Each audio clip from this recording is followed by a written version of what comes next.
So we're going to talk a little bit about safety and risk. I think we all have an idea of what we consider safe and risky, correct? And would it be safe to assume that you would tend to lean towards playing it safe and all of a sudden I got loud. Playing it safe and creating security for yourself and your family.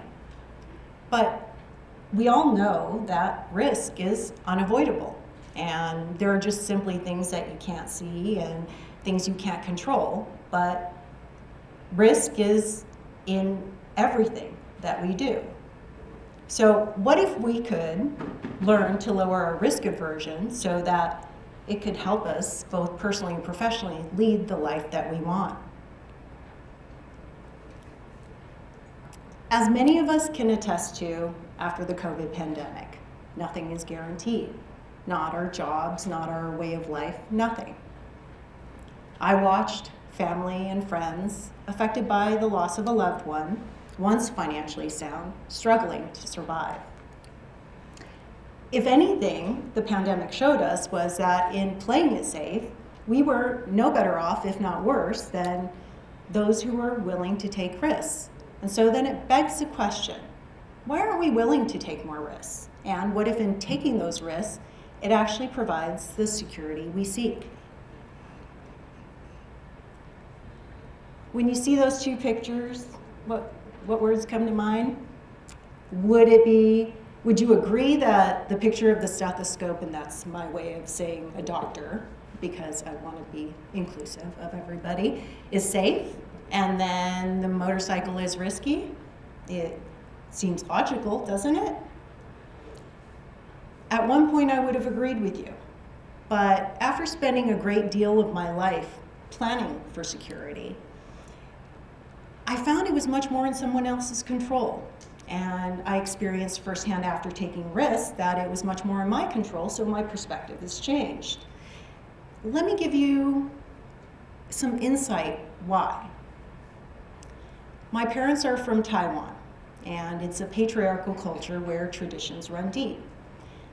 Females in my culture are taught to be submissive, demure, and know their place. I was born in Los Angeles, California, the firstborn and only child born in the U.S. LA, baby. And it was, thank you so much, Ira. And from the day I was born, I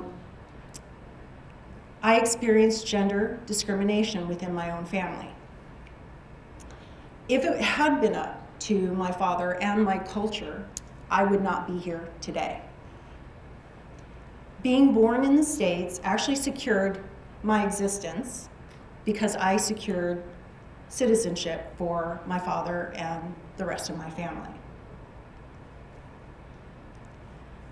My mother didn't want me to seek security in a man. Instead, she wanted me to excel academically, become a doctor, lead a better life with or without a husband. My father was not a particularly loving or kind man, and so feeling safe within our family was not something that I experienced until after my parents got divorced. My brother and I grew up in the 70s and 80s in Orange County in a predominantly Anglo neighborhood, and we couldn't help but stand out. We were teased, ridiculed, and bullied.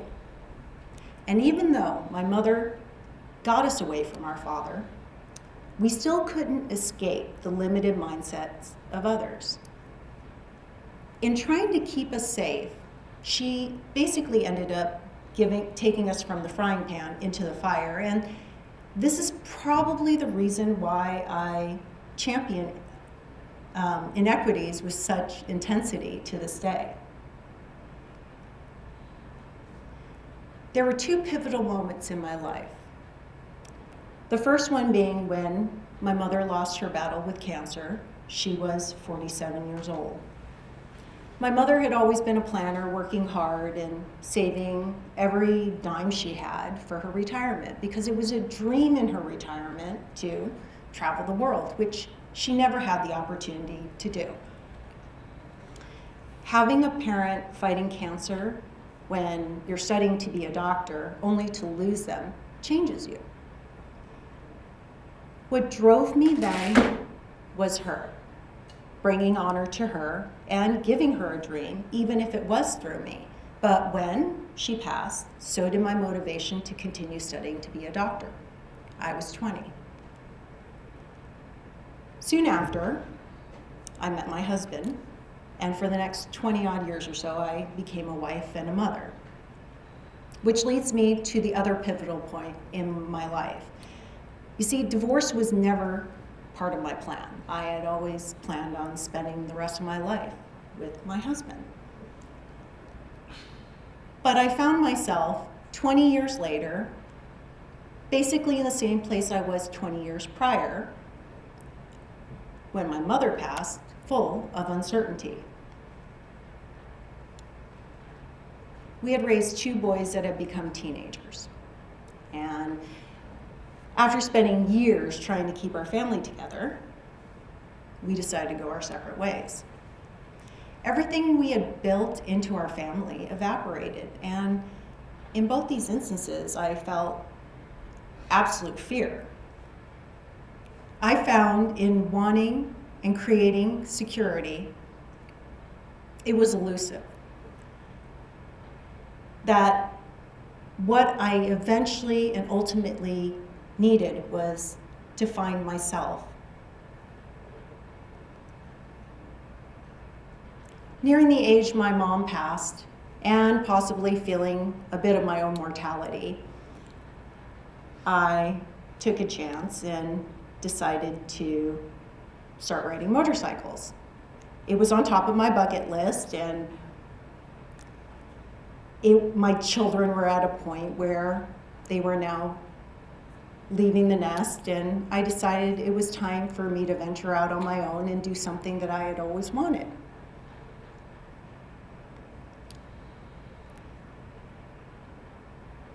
I don't have to explain to another motorcyclist why I ride. However, explaining and convincing others wasn't nearly as easy.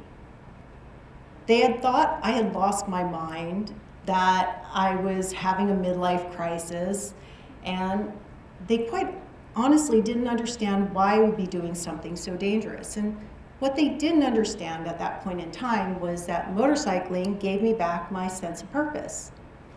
It was my therapy, and it gave me someplace I could go to experience life on a visceral level, and I wanted to incorporate that into my daily life now that I had found something I was so deeply passionate about. Becoming an entrepreneur was never my intention. In fact, it came out of a need within my industry. Women in my sport were not being served at that time, and let's just be honest, motorcycles aren't exactly made for a height-challenged Taiwanese female. When I started my own track day organization, I became the first and only woman track organization in the Pacific Northwest, and naturally we did things differently. This was met with a lot of resistance from my local competition, which we will lovingly call at this point in time the Boys Club. And let's be honest, motorcycling is a male-dominated sport. My upbringing and my past experiences helped me live up to the challenges I would face then and continue to face now. It's not been an easy journey, but we've survived and we're continuing to thrive. And this year, just like the TEDx here, we are celebrating 10 years in business.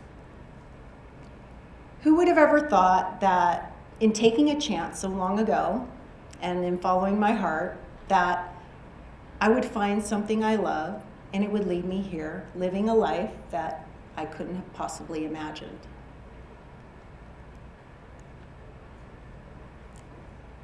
Life is full of uncertainty and risks. And in the end, you can hold on to the idea of security only to see that you don't have control of it entirely, or you can take a chance and see what transpires. It's not going to be easy, and it will test your fortitude, and you may even question your sanity at times. But you will never know what could have been if you don't try. There is one thing for sure.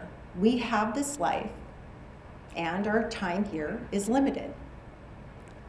We have a choice to either be a spectator and play it safe, or we can take a risk, be a player in it, and truly live.